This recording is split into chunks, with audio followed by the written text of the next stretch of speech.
All right, now I'm really serious about it. I rang the Rotary bell, so it's time to find your seats.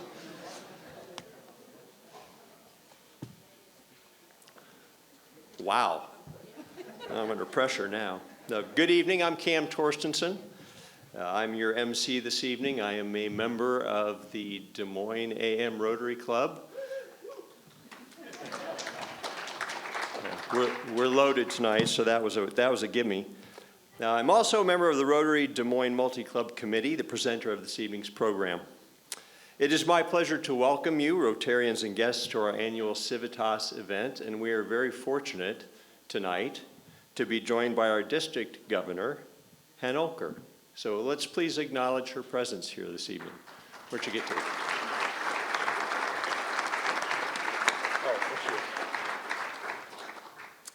Our topic this year is human trafficking, and we're fortunate to be joined by several of our community heroes who are going to educate us on the topic and share some of the ways they are helping others deal with this issue.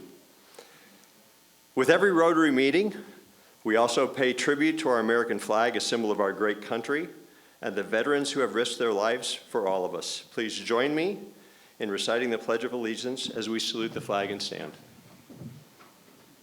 I pledge allegiance to the flag of the United States of America and to the republic for which it stands, one nation, under God, indivisible, with liberty and justice for all. Thank you. Civitas is presented by the Rotary Multi-Club Committee of Greater Des Moines. On the slide, you can see the committee members and their club. A big thank you to our committee for their ongoing work to come together as one Rotary each year, and a special recognition to Tamara Kenworthy, whose leadership and force of will has kept this committee together and moving forward since 2014. That year began the tradition of holding an annual multi-club program focused on an important issue in our communities and in our world.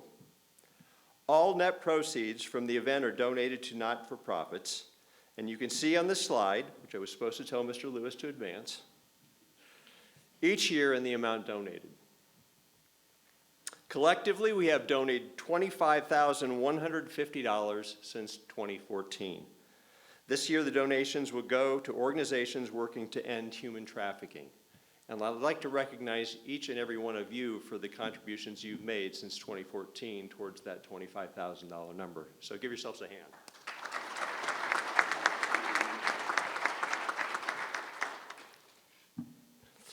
Tonight, I'd like to challenge you to help us exceed our past numbers and assist the local nonprofits who are working to end human trafficking and to help victims become survivors. On your tables is a sheet with a link, or you can scan the QR code and click Tickets to Donate. Alternatively, our sergeants will be taking donations in buckets towards the end of the meeting. Again, our goal this year is $10,000. We have already pledged $7,350. So it's a small gap you can cover tonight. I'd like to recognize our sponsors. Rotarian Mark Shaw, a member of Des Moines AM Club. Thought I'd get another cheer out of that. And his wife, Marcia, are very passionate about this issue and have donated $2,000 to the event, and that does deserve a cheer. Thank you, Mark. Thanks to the Des Moines Business Record for their donation of advertising in their weekly print publication and daily newsletter.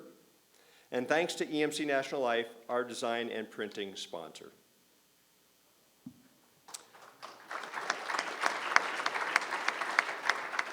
We'd also like to recognize the Metro Area Rotary Clubs for their support and involvement in this annual program. At the service sponsor level, the Ankeny Club, the Des Moines AM Club, the Waukee Club. At the leadership sponsor level, the Des Moines Noon Club, the Northwest Des Moines Club, and the West Des Moines Club. And club level sponsors, the East Polk County Club, the Greater Des Moines Club, which is our Young Professionals Club, and the Indianola Club. Thank you again for your support. I'd like to direct your attention to the handout on the tables highlighting the various local and state organizations working to end human trafficking. We hope you got to visit with them prior to the program. If not, they will be here after the program as well. Please, please take a few minutes to visit with them, to thank them for their work, to acknowledge what they're doing, and to acknowledge the time and effort they've exerted to be here tonight. And now on with the program. If you have questions for any of the speakers tonight, we will be fielding all the questions at the end during a Q&A session. Our opening speaker tonight is Rocky Vest. Rocky is the Partnership Development Manager at Hope for Justice and co-founded the Break the Cycle 200 bicycle event with Andy McCoy in 2011. Rocky has been on every BTC 200 campaign in Iowa and many across the country. Rocky moved to Iowa from Mississippi in 2002 to take on a youth ministry position with a nonprofit organization called K-Life. Since then, he has fostered his love for the joy only found on two wheels, riding his bicycle. And with a career that has ranged from youth ministry to subcontracting to medical device sales, Rocky has developed a wide range of skills and interests and is passionate about ending human trafficking. Ladies and gentlemen, Rocky Vest.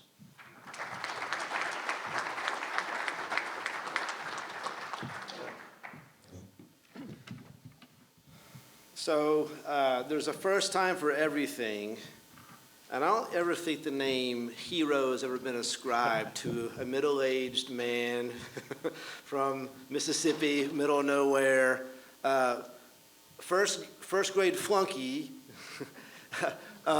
dyslexic kid, struggled with confidence growing up, who happens to live in Iowa, who some would call a flyover state, but nonetheless, here we are, and you're stuck with me tonight. So, who is Rocky Vest? Well, in part also, I'm married to Courtney, whom I met here in Iowa. We've been married for 17 years. I have 4 kids, Porter, Anna, Barrett, and Mabel, all of whom are future cyclists, or if not future 200 milers. And I'm a dad joke-telling dad. So here's one for you math majors out there. Did you know that 10 plus 10 and 11 plus 11 are the same thing? Go ahead and do that. All right, so 10 plus 10 is, who said 100? One of our 20. accountants. That's right, 20. And 11 plus 11 is? 22. 22. I know. I get audible groans at home that I know I've actually hit the mark. So the point is really just a regular guy, right, who happens to ride a bike a really long way. But tonight, if I were to title this talk, it would really be through the lens of faith that's actually driven me to where I am. And I would call it salt, light, and cycling. So if you look at salt, what does salt do? It preserves. It's been known to be used as a medicine for a sore throat, cures meat and preserves it, and it halts putrefaction. It enhances things. It makes things taste great. You know, you want to be a salty person. You make the world better around you. Light. What does light do? It exposes what's there. It invites you in. You know the house with the lights on versus the dark house? You know the one when you were growing up, you'd walk down the street trick-or-treating, and the house with no lights, you're running away from because usually you didn't know what was going on there. But the house with the lights on that welcomes you, brings you in. And then cycling. Ultimately, cycling has become a vehicle for long suffering to show the enormity of suffering of others who are also suffering. So go ahead and hit that next slide. So that's all that together really equals Break the Cycle 200. And so Break the Cycle 200 uses 200-mile cycling events and other endurance events to raise funds and awareness to help end modern slavery and change lives. So to go back to this theme of salt, many times I hear people say, you've got to dream big. The problem with what you're doing in life is that you're not dreaming big enough. And I say, quit dreaming big and you've got to actually go big. See, many people have great ideas. Many people spend a lot of time dreaming, but at some point you actually have to do it. You actually have to put your life into action. Whatever the task is, whatever the dream is, at some point your words have to match up with your actions.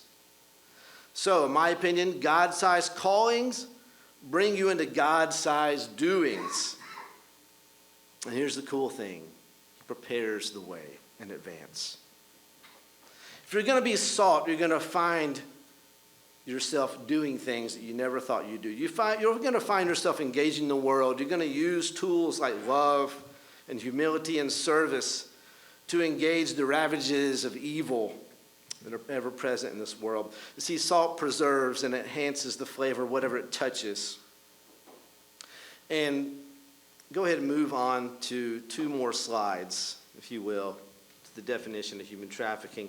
You see, we became aware of human trafficking, and this is a brief kind of functional definition. Human trafficking uses force, fraud, or coercion to obtain some type of labor or sex or commercial sex act. Once we move to the next slide.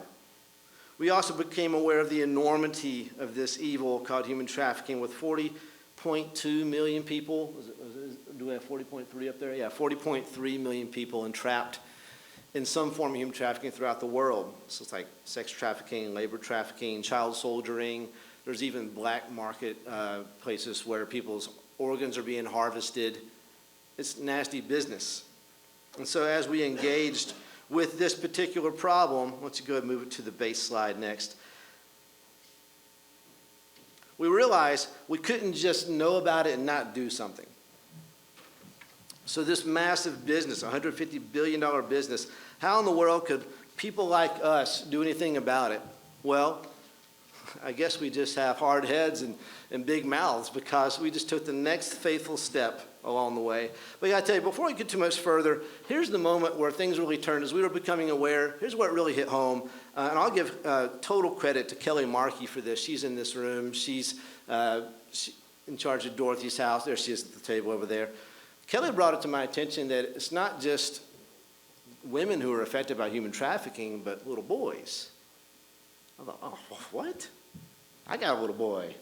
He was 3 years old at the time. And then they described a blonde-haired, blue-eyed boy who's around 3 years old, goes for a much higher price on the market of human trafficking than other children do. And I thought, well, my boy's got blonde hair and blue eyes. It's not just our daughters that we need to protect our sons. Then you realize it's men and women that are kept in bondage for labor as well. So what we became aware of is that this is a people problem. This is a neighbor problem. It's like I said before, we can't really know about this and not do something about it. So like I said before, salt preserves and enhances the flavor of whatever it touches. And so ultimately for us, we had broken hearts and willing legs. You see, living out a salty life, you're called to help preserve the world around you. We took on things that were bigger than ourselves. We put ourselves in a position where the end result ultimately could only be failure on our end or glory to God. But we knew that we had to get in over ourselves to motivate ourselves to keep moving forward. You see, we used our strength for the weak and ultimately became weak ourselves through writing these 200-mile campaigns so that others would be set free. But if you hear nothing else, I would say, hear this. Use what you've got. There's nothing heroic about what we're doing. We're just dumb enough to ride this 200-mile campaign in one day. And it hurts every time. It doesn't get better. So what are my gifts? Yeah, I have a bike and a big mouth and a hard head. And if God can use a guy like me, he can certainly use you to make a difference. So let's talk about light and how our story interweaves with light as well. Light reveals and it draws others in. So as we've continued to learn about the enormity and the scope of trafficking, we also quickly realize we need to bring other people in. But if you can hit that next slide, here's something else that we learned. We learned that it wasn't just somewhere else across the world. So as we continued to do these rides, it started with just 4 people. And we raised like $3,000. And like everybody's like, well, whoop-de-doo. For us, we were on top of the world. We're like, we didn't think anybody over 10 years ago even cared about this subject. And here it is, we raised $3,000. And, it's just a little group of people. And then that continued to grow and it continued to double. And we continued to do more and more than we ever thought we could do. We learned that the problem wasn't just in Nepal where we started. And we helped build safe houses and we established patrol stations on the border between India and Nepal so that we could help get children out of the captor's arms before they're exchanged over across an international border. We did all these things and we thought it was somewhere else, but then we found out, if you move to the next slide, it's not only happening in the United States, but if you look at that map, you'll see little heat map spots. These are recorded areas where human trafficking cases have been reported in. Look at Des Moines. Look at the other kind of bigger cities, but also look at the smaller towns. Human trafficking happens in little places like Humboldt, Iowa, or just outside of Montezuma, as well as in Des Moines, as well as in Fort Dodge, as well as in Council Bluffs, and on and on. So we were made more known. I guess this problem became more known to us, and we continued to reveal it, and then we continued to bring other people in. So we knew that we were fooling ourselves if our little 50-person band was going to make a real difference. And so if you can go ahead and move to the next slide. We found ourselves a few years ago in Nashville, and I was invited there because we'd given some $90,000, crazy, a little band of 50 people. We started raising crazy money. To date, I think we've raised $1.5 million. Just, again, little, nobody, nothing, just continued just to do the next faithful step. But here we were in Nashville, and I met this guy named,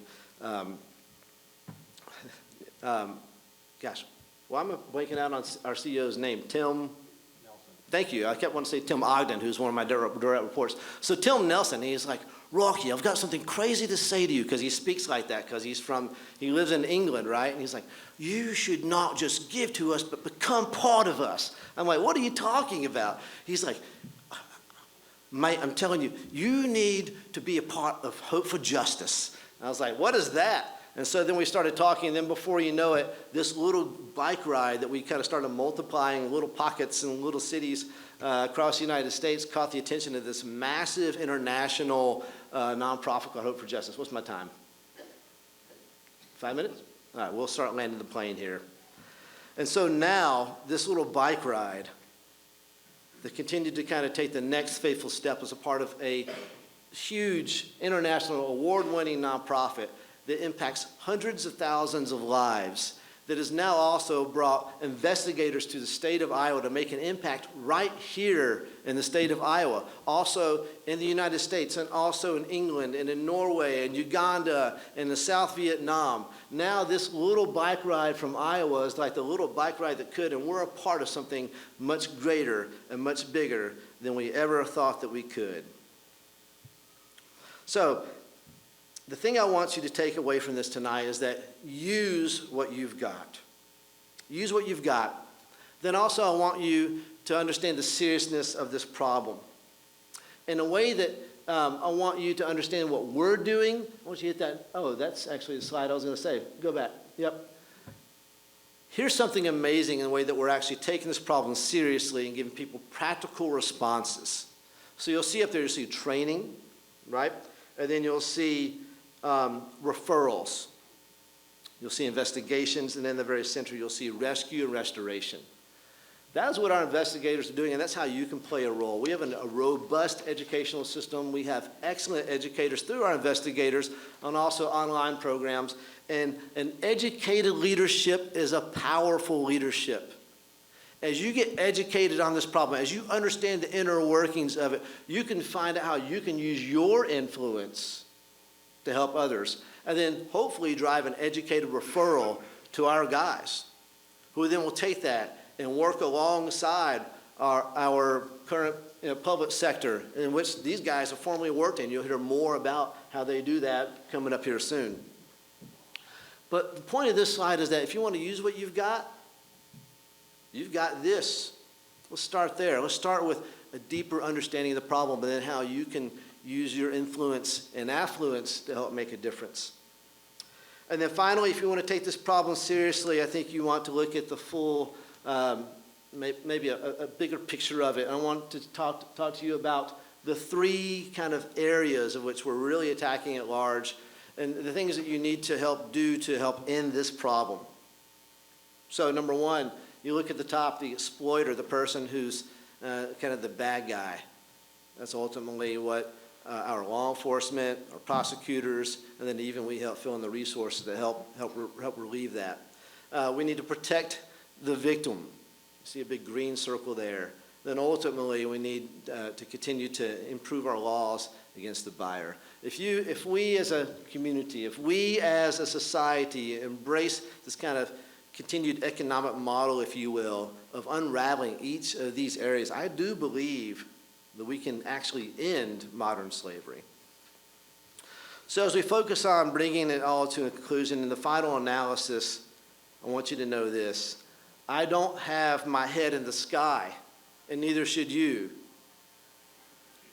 I know that the ravages of what Christians call sin and all of its friends and death and misery will remain until the Lord returns, until things are finally made right. But until then, we can do what is good, and we can do what is right. We can care for these bold survivors of trafficking, and we can help break down each of those ugly kind of legs of the triangle which we just pointed to.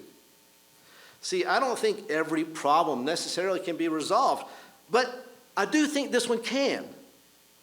And I'm willing to take my chances, and I'm willing to grind my body down until we bring this thing to an end.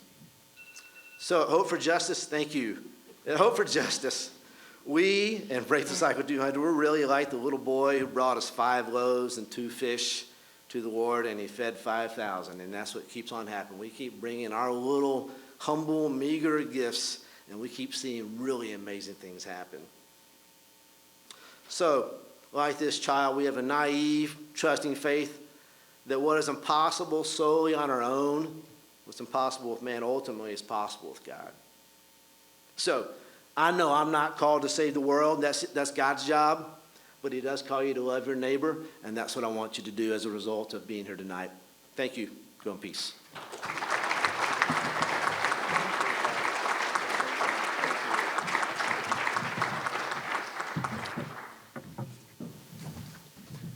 How awesome are people? You find something that you love to do and use it to create something better in the world. It's pretty amazing. Our next panelist is Brenda Long. Brenda is the founder and executive director of Garden Gate Ranch. Garden Gate Ranch is a faith-based Christian organization providing safe housing and restorative and transitional services for sexually exploited women and their children. Garden Gate seeks to rally our communities to ensure that all women are free from exploitation and abuse. Brenda is a former foster parent of 13 years, worked with CASA for children at risk, and provided volunteer services at a safe house for young women at risk. Brenda was also a local real estate agent for 17 years. In late January 2015, Brenda started Garden Gate Ranch. Ladies and gentlemen, Brenda Long.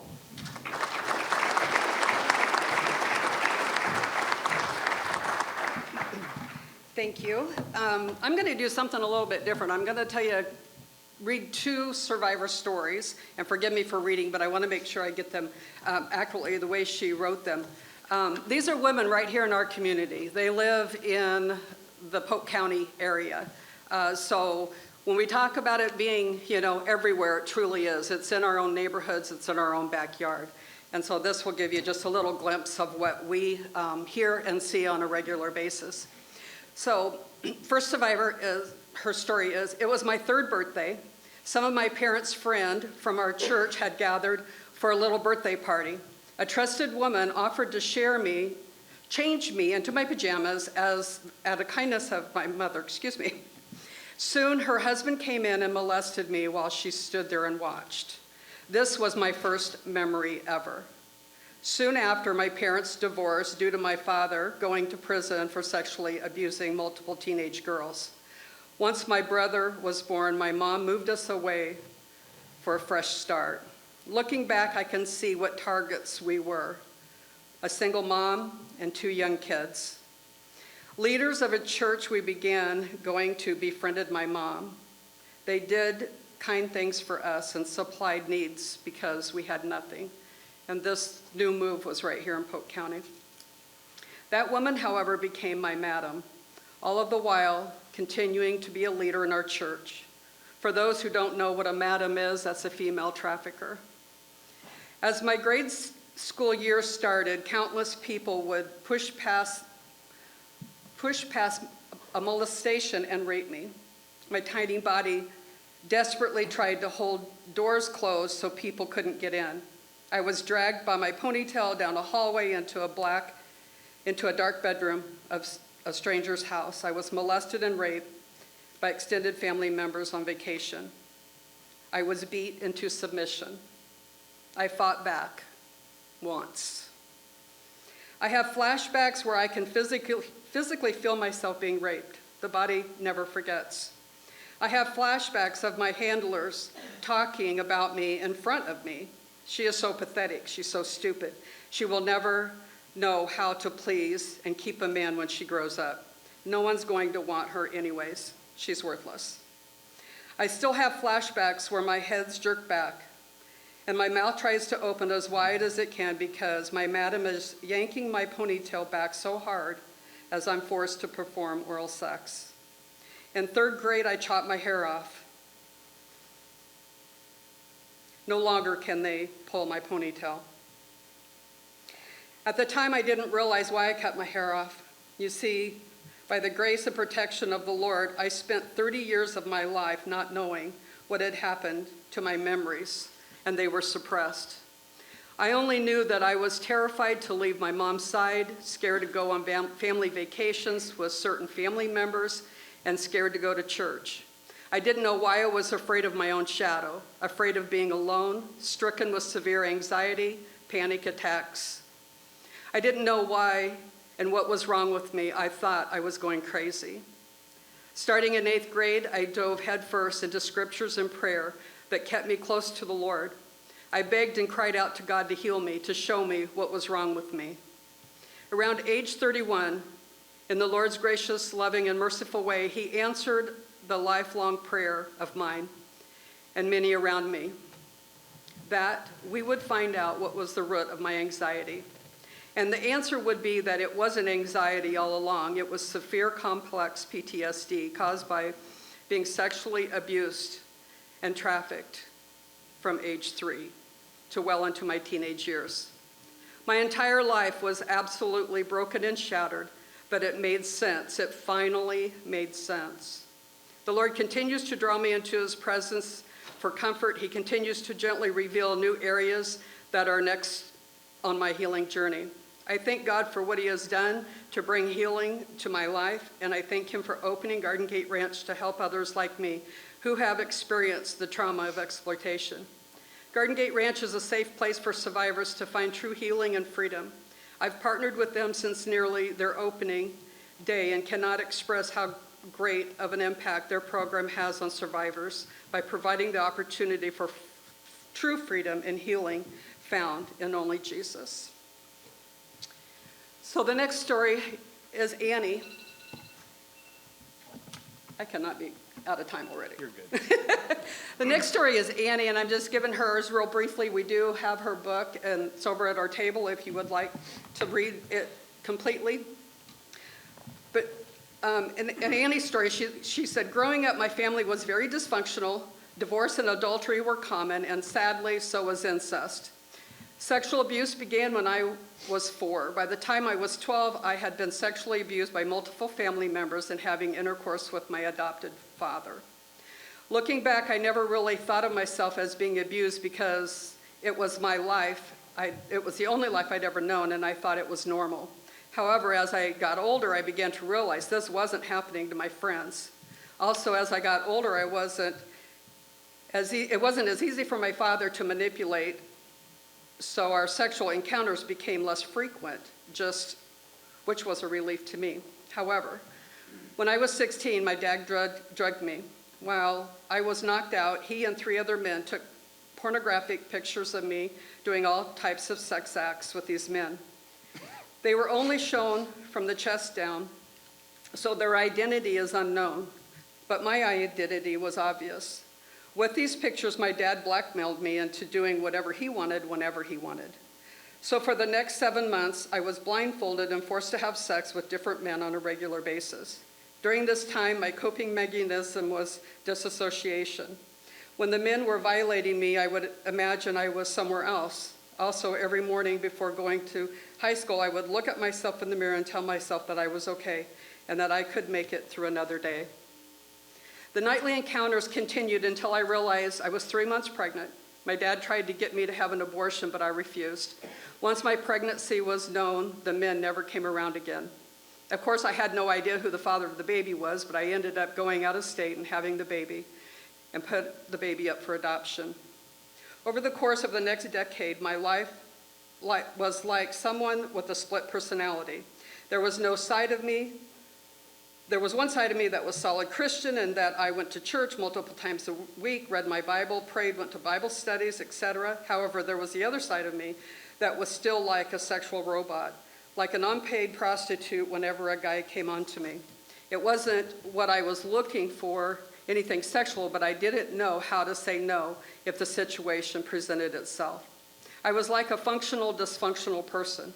There was one side of me who had a good job, nice car, great friends, and then there was another side of me that would just sabotage my life by making bad decisions. Looking back, I now realize that instability and emotional turmoil was my comfort zones. Also, my entire life was based on what people thought of me. I felt like I had to perform perfectly for people to accept me. Thankfully, I reached a point where I knew I needed professional help. Prior to counseling, I had regular dreams that I was being chased and terrified. But as I healed, I found myself confronting the attacker in my dreams, and eventually the bad dreams stopped. I also dealt with the memories that still had a grip on me and affected my sense of self-worth. These memories ceased to affect me once I dealt with them. However, the greatest part of my healing process was when I began truly realizing who I am in Christ. Even though I was saved, the foundation truths of what Christ had really done in me were in my head, but not in my heart. But as I healed, these truths began to permeate my heart, and it was like a light came on. In my emotional darkness, my sense of self-worth and confidence began to soar. There are times when I wish that I'd had a better family relationship growing up, but I am thankful to the Lord for his faithfulness through it all and for where he's brought me to life. So you can see, you've probably heard that the average age is 12 to 14 and into entry, and you can see how, with these two stories, how their childhood affected what happened when they were older. So why is our mission needed? Garden Gate Ranch, we are a restoration home. Why is it needed? And it's needed because there's such a great need out there.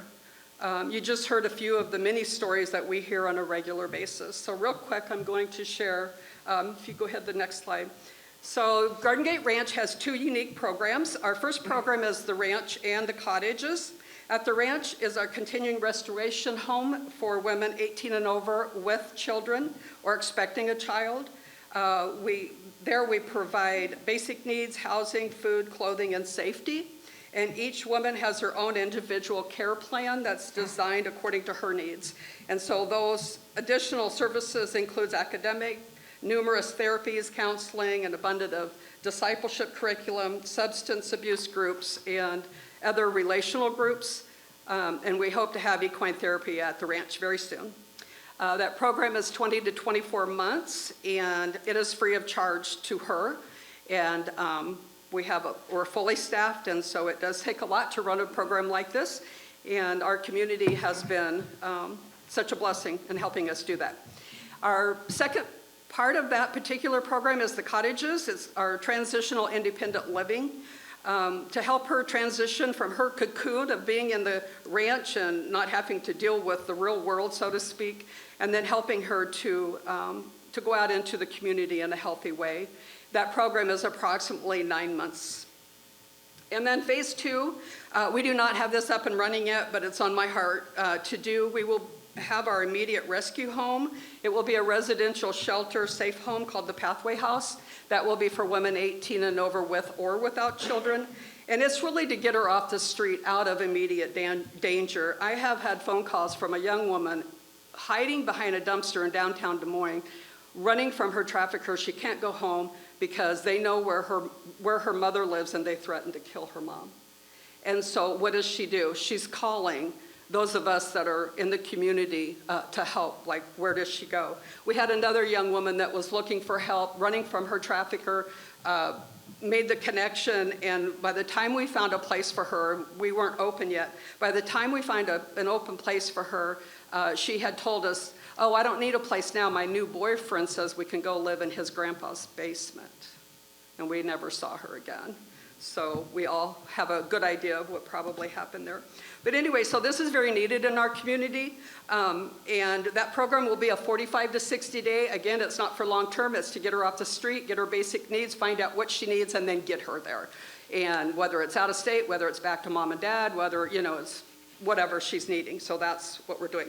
So our location, we're in Greater Des Moines area in central Iowa here. We have a 7,000 square foot home on approximately 15 acres. We have a 4,000 square foot education center, and also our offices are housed out of there. We actually opened our doors in April 2020, right in the beginning of the pandemic. So how to get involved? Go ahead with the next one, yeah. So that's one of the things, so many times we go out and we speak about this and share, but people walk away like, what do we do? So, and Rocky had already talked a little bit about it. So with Garden Gate Ranch, there's opportunities to volunteer, to support residents, the mission assistants or vision ambassadors. What I'm standing up here doing tonight is what some of our vision ambassadors do, is go out into the community and share about human trafficking in our community and what we're doing. And then the mission assistance really is like whether you're coming into the office and helping with admin stuff, or a resident support is actually coming out working directly with the residents, whether you're teaching, taking them to a doctor's appointment, or whatever the need is at the time. And then our passion projects would be like the bike ride. So it's passionate people doing what they love doing. So what is it you love to do? Search your heart and bring your friends together, just like Rocky did. And they started out on a bike ride, fishing tournament. We've had the 100+ men of Red Rock, come together in their meetings and put Garden Gate Ranch as their fundraiser. So just a lot of different opportunities like that. And then, of course, there's always employment. We are currently hiring for a position of an in-home child care provider. That slide, we've already got that one filled. Now we need an in-home child care provider. So, and then I'd like to just share super quick, and I haven't been watching my time, I want to share super quick some celebrations. So we did open in April 2020. We had our first graduate this year in January 2022, and our cottages are actually breaking ground right now. We've been fully funded for 2 of the cottages that we're super excited about, and that's where the mom and her children will move into that, and that's her independent place. So. Anyway, so learn more, stay connected. You can go to our website, gardengateranch.com, and I'd just like to leave you with this quote from Dr. Martin Luther King. Our lives begin and end the day we become silent about the things that matter. And again, if you want to hear Annie's story more or read about it, feel free to come.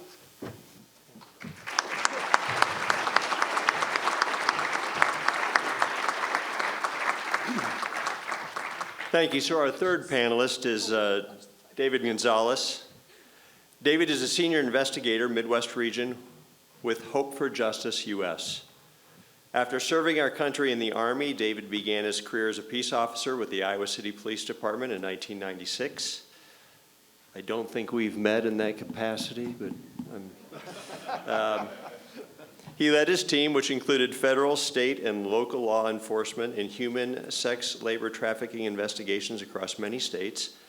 He successfully investigated and prosecuted many sex traffickers and helped victims and survivors. He conducts training sessions for local, state, and federal law enforcement agencies throughout the U.S. He twice received an award for his work in human trafficking from the governor of Iowa. He has also received many awards from the U.S. Attorney's Office and federal government. David retired from law enforcement in May of 2021 and began at Hope for Justice in June of the same year. Ladies and gentlemen, David Gonzalez.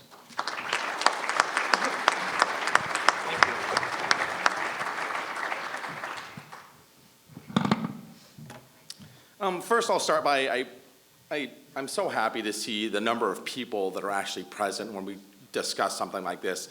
So when we talk about something like this, we certainly talk about like the dark part about it, right, and the educational aspect of it. And the more people that know, I truly believe in my heart, the better off we are. So I teach at the Law Enforcement Academy as well for officers here in Iowa.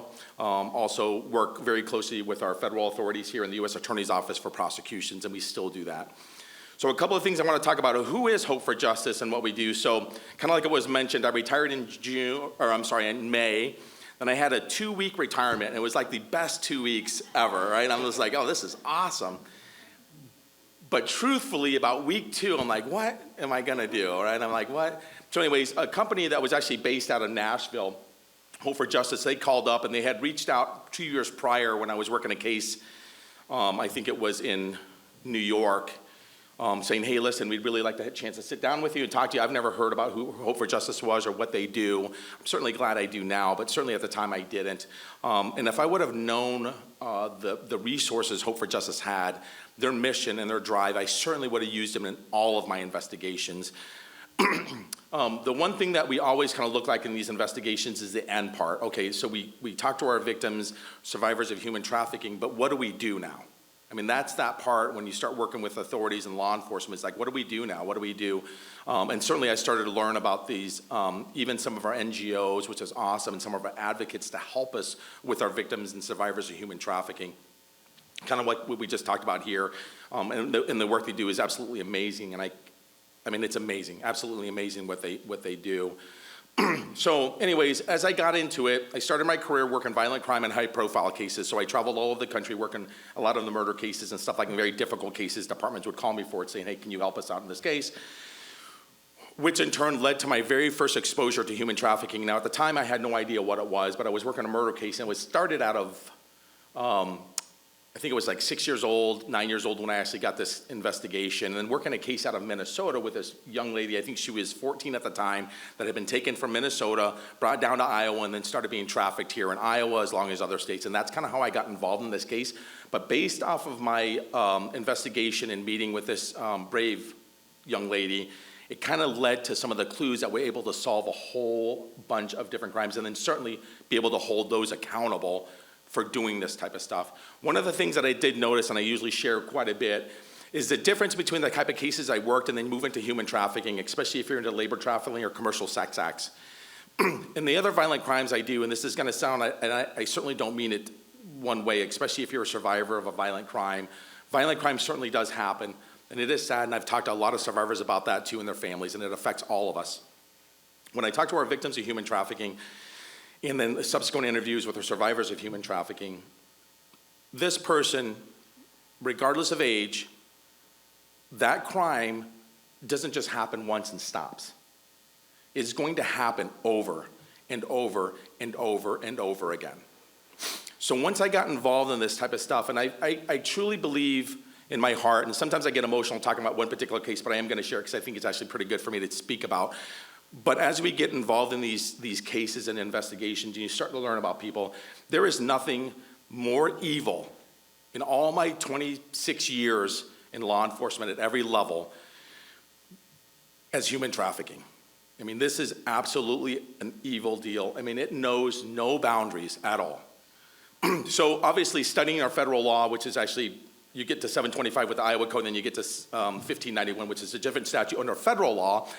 And they start to change these laws and these codes saying, hey, listen, you don't have to be trafficked. You don't have to be moved from one state to another in order to prosecute under the federal authority, which is terrific, right? So now, if someone has a victim of human trafficking and we get that investigation and we do so, they don't have to be moved. We can prosecute under that federal guideline now, which is absolutely terrific, and hold our suspects and our evil people very accountable for what they did. But I'm gonna help with a quick case here, and this is kind of what I want to talk about. Real quick, I'm gonna get to the darkness part. I want you to hang with me, and then we're gonna get to the light part. Real quick, Hope for Justice is a global organization. We operate now in 3 different states, actually 4 or 5 different states, 5 now. We have offices here in the Midwest. We have one right here in Iowa. that we're gonna start operating. This is our newest office right now, and we're in the middle of opening another office here in North Carolina as well. So when the North Carolina office gets open as well, we're gonna have a lot of different resources, including some investigators that are work with our authorities down there to prosecute and assist in any type of what we call our rescues, identifying and then helping our victims of human trafficking. Also Colorado and Florida as well. Our main office is in Nashville, Tennessee, but we're a global organization, kind of what Rocky had mentioned earlier, so we're certainly overseas in the UK, and obviously some other places in Africa as well, and some Asian countries as well. So certainly we work all over the globe for that type. But what I'm here to talk about, since I actually went to East High School here in town, and yeah, absolutely, you guys go, right? So when East High School was really rough, I'll tell you right now, we moved to the east side when I moved from Colorado, and then I think it was only like 3 months, and my dad was like, no, we're moving, so we moved to the Hoover district, Hoover High School district. Anyways, from there, obviously, St. Ambrose University, and then from there, the military, we're in operations for our government in the Pacific Theater, and then, of course, into law enforcement. I'm gonna tell you a quick story about how this actually works and the type of evil, like I said, we're gonna talk about real quick, and then we're gonna talk about the light part, and then I'll pretty much wrap it up. Before I say that, Greg Hall back here, he was on my federal task force that I handpicked because I believe in surrounding yourself with the very best people to make yourself look good. So certainly I picked Greg, who's back here at our table. If you want any other information about Hope for Justice and what we do, we have our in-year reports there. You can see all the numbers, we publish it all. So it's all there. So certainly take a look at that. Just grab whatever you want over there. To get my quick story here, it's 2 o'clock in the morning, and it was in Iowa City. So it's 2 o'clock in the morning. It's not uncommon that I get a phone call at 2 o'clock in the morning. For some violent crime that occurred or something happened. So of course I get my stuff. At this point in my career, having worked violent crime and high profile cases most of my career, it got to be pretty routine. That's the honesty of it. Just got routine, grab my stuff, let's get out. The call comes in, says, hey, can you come to the hospital? We got a pretty bad case here. Absolutely, grab my stuff, I'll meet over there, hopefully within like a half hour, 30 minutes. 30 minutes, so I'll try to get there as fast as I can. I get to the hospital, I get a quick briefing from the medical staff. Hey, we got a young lady in here, she's 12 years old. She sustained some pretty bad injuries. But she said she would want to talk. She wants to talk. So that's why law enforcement was actually called. Excuse me. And bear with me, like I said, it's a really tough story for me to tell because it certainly changed my life from this moment on. Anyways, so I walk in the room, everybody knows who's been in the hospital, everything's white, right? The sheets are white, just everything is absolutely white when you walk in this room. So I walk in the room, and everything is red, right? From blood being everywhere, in the bed sheets. And here's immediately what I thought in my head. And this is literally what kind of changed my mind. I've seen these kind of sheets before when it happens with a violent crime where that person's actually deceased, right, and had gone, and we're gonna deal with the investigation. This particular case, that's not the case. She was there, they were trying to clean her up, and certainly we're gonna talk. That case is not a really good time to talk about it if you understand the trauma and all the rest of the stuff that kind of happens with our victims of human trafficking. Want to provide my card, let her know, hey, I'm here to talk. When you're ready to talk, this is my name, this is who I am. When you're ready, all you got to do is reach out. To come to find out later, when she did reach out, when we did get her some services and get her some stuff that she actually needed, and of course, as I look back on my career, probably the bravest 12-year-old, courageous 12-year-old I've ever met in my entire life. When she was ready to talk, when we got her the services, we taken care of, tried to get her into some programs, and then she said, hey, I'm ready to discuss kind of what happened. She remembered that card. She goes, hey, I want to talk to Dave. They gave me a call. I met with her again. She sat down and she started talking about this human trafficking. From that very moment, my life was completely different. Having worked all kinds of different cases on the other side of it, and now I'm working this type of case where she's explaining, which ended up being the largest minor human trafficking investigation in Iowa, even to this very day, and this is only 5 years ago, I believe it was, that we worked this case 4 years ago. But there's a total of 8 minors here in Iowa from towns as small as Hills, Iowa, and then we're gonna get to Oxford. It's gonna happen here. This investigation would take me from coast to coast investigating this case. By the time I got done investigating this case, it was all Iowa minor children. These were high school, as young as junior high school, that got trapped into this. So as I started to study the case upon completion, you see these online grooming parts, right? That's kind of what it's happening now, especially during the COVID years where everything switched over to online exploitation, and that's kind of where it is. That's how it's in our homes. That's how it's in our backyards. So talking with this 12-year-old, she kind of explained the things that kind of happened here, which led to another minor, okay? Now you can imagine that my heart's starting to get kind of heavy here. And then it moved to another minor, and then to another minor. And I'm not talking about minors in some different area or some, up in Minnesota or some big city in Florida or California. I mean, this was right here, in our homes. And that's the part that was so eye-opening to me. At that very moment, when I started to learn about these minors and what was happening right here in our backyards, I dedicated my life at that very moment that this is absolutely, thank you so much, that this is absolutely, I believe, thank you again, I appreciate it. I absolutely believe that we are all put here for a purpose. The reason I was actually put here, I believe it to this very day, was to serve. So I serve, my whole life, that's what I've done, right? I serve. And now I serve my children. So it's just naturally to kind of get there, my young children, right? So I've got a 7-year-old and a 10-year-old right now, and it just kind of continues. But I certainly look at them as well, and I think to myself, when I think back to that 12-year-old young lady that I met, that it's actually here. And that was really eye-opening to me. So let me tell you about the good part now. Oh, I'm sorry, let me back up just a little bit about the 12-year-old. So anyways, talking to this 12-year-old, this is the type of evil that we're gonna deal with, and I think it's important for all of us to know. We can kind of put all this together, what we had spoke about. She was taken to a hotel room. They made the phone call, posted ads of her. Now we're gonna get into that child pornography part, but we're gonna use other tools to get our bad guys. So they bring somebody in. She's not even 80 pounds, okay? This person who was trafficking her was 300 and some pounds, okay? He comes in the room, he gets on top of her, she's gonna fight and resist. That's exactly what happened. She fought and she resisted as much as she possibly could. At one point she made up, and this is, I'm gonna tell you some things that happened this is what came out during trial, so not only just my interview as we got to the trial. So as she realized that she could not win, she just quit. She's like, okay, fine, I'm done. You know, do whatever you want at this point, right? I can't fight anymore, as he was beating her because she was resisting. If I stop, it'll stop. It didn't stop. He continued to beat her and choke her and everything else into that mess that we walked into that hospital room. That changed my entire, my outlook on just about everything, from my professional career to my personal views. So the one question I always asked myself after that whole ordeal was, number one, am I willing to sacrifice all that I have? And number two, can I?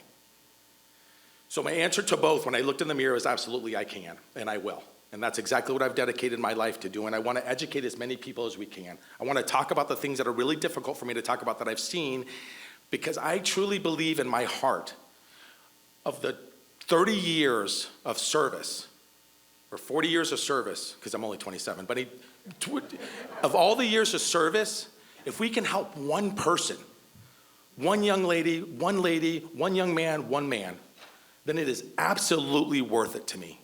And I know it's the same for everybody in this room. It is absolutely worth it. And that's how I feel to this very day because of that courageous 12-year-old that I actually met. Let me tell you about the light part now. This whole thing came together because someone said, you know what, it doesn't look right. When those two were together, it didn't look right. Something was wrong. And you always hear from the law enforcement part, well, I wasn't gonna call because I didn't know if it was anything, right? But that's what they say after they call. I don't know if I was gonna call or not, but they did. And because of that call, it led to the indictment of 8 bad guys here in Iowa, all 8 of them. One pled not guilty, was found guilty, and got 25 years, which is essentially a life sentence for that person. And the rescue of at least 8 minors in Iowa, right here. So it is here, but that's the light part. Now, what I'm gonna tell you to just close real quick here is if you see something that isn't right, and we have these spot the signs pamphlets back here, take a look at them, grab them, look at them, use them. And it looks just like this, right? Grab those pamphlets, grab them, look at them, use them. If something's not right, call. I would rather have you say, hey, I called them, but I was absolutely wrong. Okay, terrific. But if you say, I didn't call, but I was right. Now, what's that cost? What does that cost us? And you guys heard the stories of what it does, right? So call. I cannot possibly, I agree with Rocky and Present. I cannot possibly do this by myself. I know that. I've certainly tried it, but I can't do it. I cannot do it. You alone cannot do it. But together, we can. Absolutely, we can. Together, all of us. So the way I look at it, these dark corners of our own communities in our backyards, we are all the flashlights Shine that light in those dark corners people don't want to look in, right? Make that phone call, because I'm going to tell you, you're going to help some 12-year-old girl out before this ever happens, right? Thank you so much for being here. I'm so happy to meet everybody here, and it tells me you're so concerned, and it makes my heart happy. So thank you so much. And like I said, you can sit here and thank us, but really it's you who needs for coming. I thank every one of you. Thank you for being here.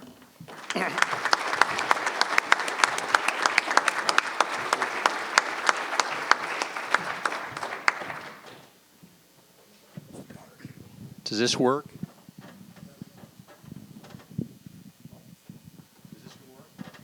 Does that work? No? Yes. Okay, very good, thank you. I appreciate that. So now we have a time for question and answer. And to give everybody a chance to recover a little and start to think about your questions, I'll start with one, is I'd like maybe the speakers to tell us a little bit about how can we, as individuals, as citizens, as Rotarians, how can we make a difference? So I'll just let you guys pass the mic around. I think there's plenty of cords. You know, that's a question that I struggle with because the nature of the problem is complex. You know, unless you have a counseling degree or maybe if you have some police work background, it's hard to have an immediate response. But I certainly, in the practical side, we'll talk to Brenda and then go to the different organizations around the table and see where you can get involved. But from my perspective, we certainly have events that we put on. If you'd like to serve as a volunteer, we have a Break the Cycle Challenge, and it offers a 25, 50, and 100-mile option. We need course marshals for that, sponsors for that. And so I would say give. You can volunteer, and in my case, you can ride your bike. There's a lot of other great ways to get involved beyond that, but I'll stick to my lane and pass on the mic. Oh, wait, you could also run or walk or, you know, anything. Yeah, there you go. Yeah, I have to just agree with Rocky on that, and I had already mentioned when I was speaking a few minutes ago, you know, there's a lot of volunteer opportunities and different organizations that are helping. You know, again, like we just had our annual gala, and it takes 120 volunteers just to put that off. And so there's always lots of opportunities for that. I would just say, really, I think the number one thing is educate yourself. Don't let tonight be your only night. Lots of stuff on YouTube you can watch, and there's lots of information out there.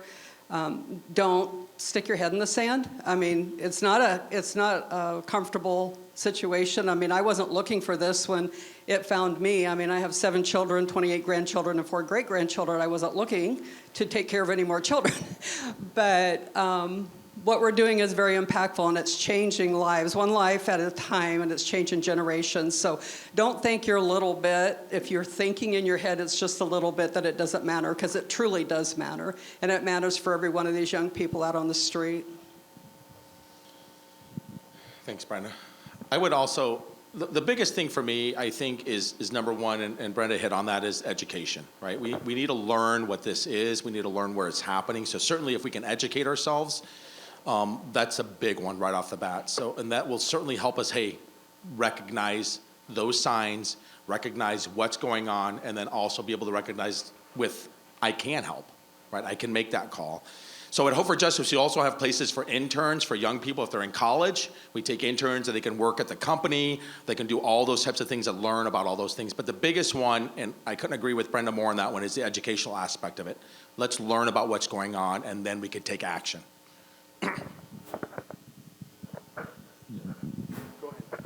On that note, though, there's maybe a really practical example of, you know, awareness or education driving action and driving change. There's a power company in Iowa that we are now going to partner with to educate all their linesmen and ground crew, people who are out there, eyes and ears throughout the state, to be able to know the signs and then what to do when they see them. And so that's a really practical example of why they're saying education is so important. But you may have a business or influence in your community and can think of some practical ways to help drive that as well. Good afternoon. I'm Claudia Schable. Thank you so much for your presentation today. It wasn't only inspiring, it was really touching, so thank you. I have two quick questions.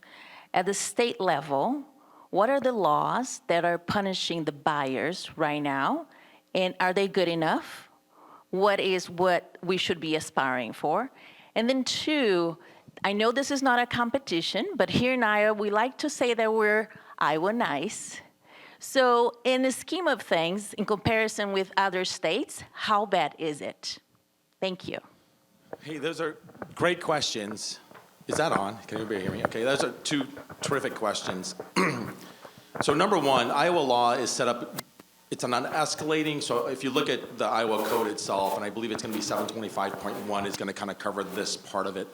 So there are some things that do need to change. I mean, obviously, and we do here at Hope for Justice, we do have lobbyists that work with, and Rocky can certainly talk about that as well, but we do have lobbyists because we're trying to change laws.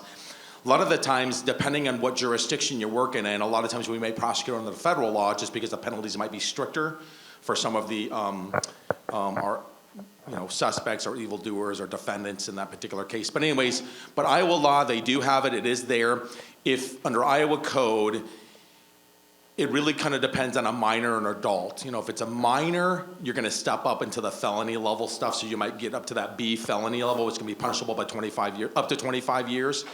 And then if it's a adult, you might be looking at the Class C felony, which is punishable up to 10 years. Now, as far as the buyers go, this is one of the things that we need to strengthen up. So if you're a buyer, it depends on what type of buyer you're to. These are all these definitions, and I'm not going to try to get into the weeds of it, so I apologize, Claudia, but I'll just try to talk about just real specific here. If you're a buyer and it's an adult, it might be punishable as what we call a misdemeanor, so it's going to fall below that felony level. Now, if it's a minor, it kind of jumps up to that D felony, which is punishable up to 5 years. Now, that may change on the circumstances of kind of what we talk about in the case facts and what we can actually prove depending on our indictments or arrests. So a lot of that kind of comes out during the court and the proceedings of the court and the arguments that the defense is going to make as well. So it just kind of changes. Now, under federal law, a lot of times they don't distinguish between a buyer and a trafficker. So if a trafficker is going to get 25 years because they took some minor to a hotel for the purpose of commercial sex acts, if I'm a buyer and I take that same young lady to a hotel, there is no difference. So that's kind of the difference there. Now, with that being said, in Iowa, it's certainly different because you might go to some states such as, say, Illinois. Illinois, in the state of Illinois, if you're under the age of 18, you can't be charged with what they call prostitution. I don't really like that word a whole lot, quite honestly, but they don't really like that. You won't get charged for prostitution or pandering under a certain age group because a lot of times, one of the cases that I've worked before is how do they learn how to do that? It's not something they learn at school, so someone had taught them, right? So a lot of times those laws come into effect, which we certainly want to address. Claudia, as far as the Iowa nice part goes as well, Iowa is one of those states, it is. It's like you see something and you're like, Iowa nice, you're like, well, give them the benefit of the doubt, right? Because, that's how we, I don't want to get into your business. It's like, okay, it's probably okay, you know what I mean? That's Iowa nice, which we kind of discuss and talk about. Now, not saying we shouldn't be nice folks. I mean, I believe we all should be nice folks, but we should certainly say, hey, something doesn't look right. That young lady's with maybe an older person, or maybe that young lady's dressed a little bit, and it's kind of hard to tell nowadays, but maybe less inappropriate than before, something like that. But the age difference between them, in and out of hotels, maybe bruises up and down the arms, maybe branding. Branding's a big one we started seeing now. I worked a case where all the young ladies were branded inside their gum line for their pimp, right? So those are the types of things we see. But Iowa nice certainly comes into play here in the sense that, hey, listen, it's probably okay, give them the benefit of the doubt. We talk to them even sometimes when they ask questions. Those are the things. But I always try to say, if you feel something's off, call, right? Just give that informational call. If you're not sure you should call law enforcement, that's okay. All of our numbers are over there, and like I said, we work very closely with law enforcement. If you don't want to call law enforcement, give us a call, send us an email. We'll go through it, we'll look at it, we'll see what it is, and then if we need to, we'll pass it along. Those types of things. So, great questions, though. Thank you. Other questions? So to answer the ranking question, off the top of my head, do you guys know? I know Iowa ranks nationally kind of in the middle of the road. So I don't want to give a specific number or else I might get in trouble. But the last time I remember, we're middle of the road. And then there's also the distinction that I've learned in Iowa between the actual act of trafficking or like the exchange, as some would say. And we're actually really high as a crossroads state. And so friends of mine say they would go to a federal conference and come back, and everybody's talking about how Iowa is the top 5 exchange state. I don't know, do you have a number on that in particular? I mean, Yeah, so for here, for Iowa, we're called the corridor state, basically with I-35 and 80 kind of running through there. So certainly it's our transportation state kind of going through there. Certainly that does happen along those thoroughfares, but what I've seen throughout my career, I'm going to tell you, we just got finished with a case literally just this month where our bad guy just pled, we're getting ready for trial, another human trafficking trial, but he just pled guilty for, I think, 22 years. I think it was just this month. We were getting set for trial, getting ready to go, and then the day before trial, he's like, okay, I'm going to plead guilty. Now, he wasn't from Iowa, but he was from Illinois, but he would run these 35 and this 80. All of his victims that he took literally from the Dakotas down to Mississippi, and then from New York to Florida, so everywhere in between, right? This is where he was operating. All of the victims were Iowa. They're all from here that were being transported. So certainly it does happen, but there is local. I mean, the problem certainly is local as well. So just kind of keep that in mind. I'm Miriam Cody. I just kind of like to hear what everybody has to say, all three of you, about the difference between sex work and human trafficking, and also how that looks like from the perspective of each of your agencies.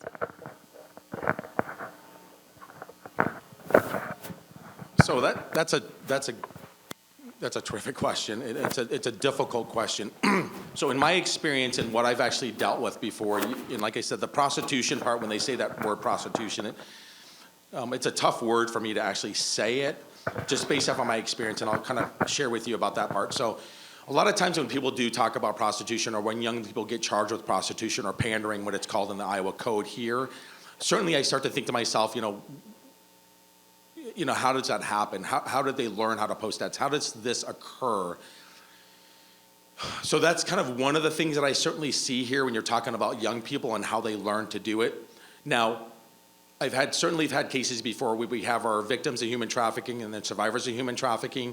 We try to get them assistance or help, but then they may return to the prostitution. So now they're an adult, they may be back onto the streets, and they're doing is the prostitution, what everybody kind of thinks of prostitution. I kind of think of it in a different manner. So if you can imagine this, please, if you can imagine this, you're 14 years old, you get into this through whatever means, you're into this lifestyle, or what they call game, right? So that's everybody, you're in the game for however long, but certainly you're into this trafficking situation for a pretty long period of time before any contact with law enforcement or anybody else or anything else to help. So this is what you've known, this is it. And within that organization, you may be promoted, right? You may be promoted. So now you're out recruiting, you're talking to your friends, you're bringing in other people. This is what you know. So anyways, after, say, we make an arrest or an indictment and prosecution and all the rest of the stuff that comes with it, we may find that very person back out there posting ads, doing that same thing, which we say, hey, listen, we know she doesn't have a trafficker at this point, so certainly it's prostitution. If you really look at it, though, in the way that I try to view it and the way that I've learned to view it, it becomes a question of survival. That's where we are. So meaning, if I have to have money, I don't know anything else. This is all I've known. And so what they say, hey, this is now prostitution, I look at it as more of a survival method. This is all I do. If I need to get A to B, or if I need to get food in my mouth, if I need to get medical, anything, if they're going to resort back to what we call survival, that survival part of it. And that's why it's so difficult for me to go, here's the difference between prostitution and trafficking, or it certainly has an effect. One does kind of leap over the fence, so to speak, with the other part of it. But that's kind of what I kind of see. And we certainly, even for that prostitution part, maybe after the trafficking's gone, we certainly try to help even there, right? Because certainly we need more resources. Certainly we need to do something at that point, because it is a tactic of survival. That's kind of where they are. Yeah, that's what we've seen too. Starts out with child rape or, being molested or whatever, and then in the teenage years is when the trafficking happens, and it goes, into their young adulthood. But if they do get out on their own, or even in other ways. When, it's easy that's all they, like David said, that's all they know. And not only that, but they feel like that's all they're worth. They've been used as a commodity for so long, they don't feel they have worth. Even if, we know a young lady that was a college graduate, and she was trafficked by, she was groomed by a guy that she thought she was going to marry someday. And 6 months into it, he starts trafficking her, and his family's involved in it. And then there was time that she was away from that, but occasionally went back to that because, number one, it's fast money for survival reasons. And then I think a lot of it is just that deep-rooted hurt and feeling of, I'm not worth anything else. This is what I've been put on earth for. And they've been told that repeatedly, that they start believing that this is all women are for, is for sex at whatever any man wants to do. So that's what we've found. Yeah, so I don't know where you're coming, what your understanding of sex work is. So if we're thinking the situation of Pretty Woman exists, I haven't seen that. I think that movie is atrocious. It was actually on in a hotel room. My wife and I were actually at another gala type thing. And anyway, I was like, oh yeah, Pretty Woman, I remember that. Let's leave it on. And we heard the line that really just made me want to puke was, this is about us and us having control. I thought, you put yourself into that kind of vulnerable position and you think you have control? Or that any woman who's been involved in this has control? Now, to be fair and balanced, as the old Fox News adage used to go, there is a woman in Des Moines, actually, who is a lawyer, and she's written about it, and she's a huge advocate of sex work, and she flies down to Vegas and, will have her activity on the weekend to get paid for it and then come back home to her husband. So that does exist, but it's extremely rare. There's very few women that I've ever met that would say that that's what they want for their lives. And then internationally, Amsterdam was legalized sex work. And all it did was proliferate the abuse of women, and it proliferated modern form of slavery, sex trafficking. Proliferated. It made it worse. So I'm ready to strike down the myth of women really in this big need for women to have this outlet of sex work. I think there's so many available outlets for other options as well. So I would make the distinction by the letter of the law, force, fraud, or coercion. And then if you're a minor, you don't get to give consent. And so then at that point, it's force, rape for money. So that's how I would define it. And then if a person is certainly willing, like the lawyer example, then that would be the difference between sex work and sex trafficking. Thank you all for being here. My questions, 2 questions about the buyers and the demand, because obviously this is a huge problem because there is such an appetite for this. So tell me about who is buying these services. Are they people in our communities? Are they people that we know?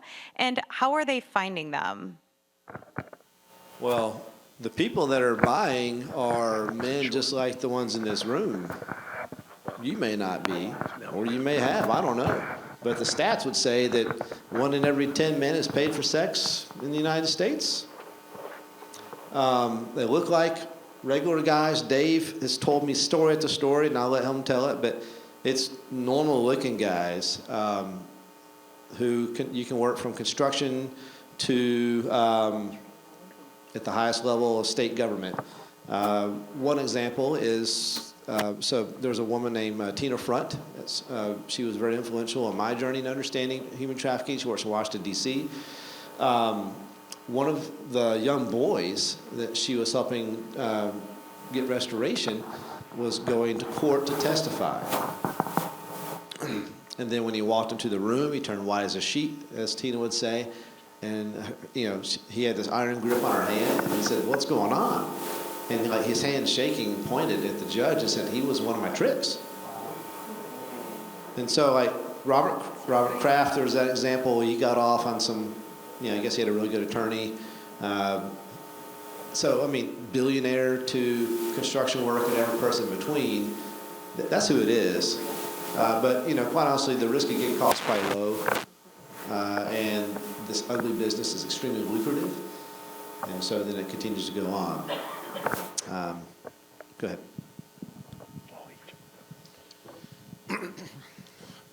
I think that's a terrific question, because that certainly does come up as well. But having worked these cases for quite some time, I can tell you right now that the buyers, kind of what Rocky said, it can be anybody. Certainly we've seen family, young kids, they may have young kids at home. So like we talk about our victims of human trafficking, we have this, if you close your eyes and you have this image in your head about what a victim of human trafficking actually looks like, and then you open your eyes, and I would have 1 million pictures on the wall behind me of every type of woman, right? Every type of young person. There is no, there is really, truthfully, there's no box, right? It's literally anybody. Same thing with the buyers. Same thing happens. It could be anybody. It could have 1 million pictures on the wall behind me. That's also going to lead to our traffickers as well. There is no kind of like mold for that. It literally is everybody, anybody and everybody, certainly. And having worked the cases, it was everything from dentists to doctors, all the way down from that level too. So certainly we have politicians that certainly involved in that. The politicians that you can see, because that usually hits the news and people read about that. So certainly there is no mold to that. But I want to go back real quick and touch on that. One of the big, and I apologize real fast though, forced fraud or coercion is a big part for human trafficking. So if you have forced fraud or coercion with a young person, that is trafficking, right? If we have that, unless you're under the age of 18, then it's not needed. The lack of forced fraud or coercion, then it's not considered legally human trafficking, if that kind of answers a little bit better there. So we're getting a little tight on time. We got time. We'll take one more question quick. And I get the last question, Tom. Sorry. Hey, all your stories, and thank you again, as everybody would just thank you so much. It's a horrible thing. Having served on Prevent Child Abuse Iowa's chapter, of course, we're always asking people to help donate to that, but it's hard to prove it when we're successful, because hopefully they never meet you guys. But having heard your stories, I heard third graders, I heard 12-year-olds, that's middle high school, and I know what my wife goes through as a teacher, as a mandatory reporter, and what she's expected to do. Does any of that go back to these mandatory reporters that are having them in the school to find out how did they miss it? And how do we better educate the people who are required to see it and may see them, make sure they're actually doing their jobs better? And then, of course, put some money towards preventing it rather than always rehabilitating and hopefully end it. Thank you. I'll sit down and hear what you guys have to say on that. Thank you. That's another great question. So, as a matter of fact, my partner, Greg Hall, back over here. So here at Hope for Justice, what we've been doing now, just so you guys know, we're actually in the school. So we meet with school administrators. This can be anyone. And so certainly we had a meeting here in Polk County as well for the Des Moines Community School District as well. So I think it's super important at any age. So if you think about it, junior high school, and I'll be honest with you, and when I try to remember back to my ages at junior high school, I was probably pretty immature, like I'm, so to speak, kind of still am immature. But even at that age, that never came up to me. I don't think at that age in junior high school, it ever crossed my mind. I think at that very moment, maybe I started to take notice of the other sex maybe or something like that, but nothing kind of what I've seen today, and so certainly that you can raise those types of concerns or those questions. But to address your question, what we do now at Hope for Justice, we have what we call train the trainer. So we'll take some upperclassmen, and whether it's junior high or high school, we'll bring them in and we'll train them about spot the signs of human trafficking and what it looks like and what it does, and then the legal definitions and all that type of stuff. So we'll train them. Then what they will do in turn is they will train their peers. So they'll bring them in, they'll sit down with their peers, and they'll talk about them, and it certainly means a little bit more, I think, when it comes from your peers to say, listen, this is what it is and this is what it looks like. But you're absolutely right, and I couldn't agree with you more. What are those preventative things that we can do before it gets to that problem, right? So certainly if I had that crystal ball where I can share and say, hey, this is what the next part is, let's get on it. You know what I mean? Unfortunately, we don't have those. We certainly teach the staff and the faculty members of all the schools as well that we deal with as well, because we are mandatory reporters and they are mandatory reporters, and so we certainly talk about those things. Now, you have to understand too, certainly we don't go back to those schools and be like, hey, A, B, C, and D, you missed, right? And so certainly we want to help and touch as many people as we can. So certainly if it's a school that we've dealt with before, we're going to go in there with this approach, hey, listen, let us help you. Let us show you these things, right? As a mandatory reporter, we're going to try to educate. Like I said earlier, and everybody up here talked about is that educate, try to get that out. And whatever platforms that we can do that, however we can help, but let's do it. So those are some of the things to address your question there. It's a good segue. I appreciate.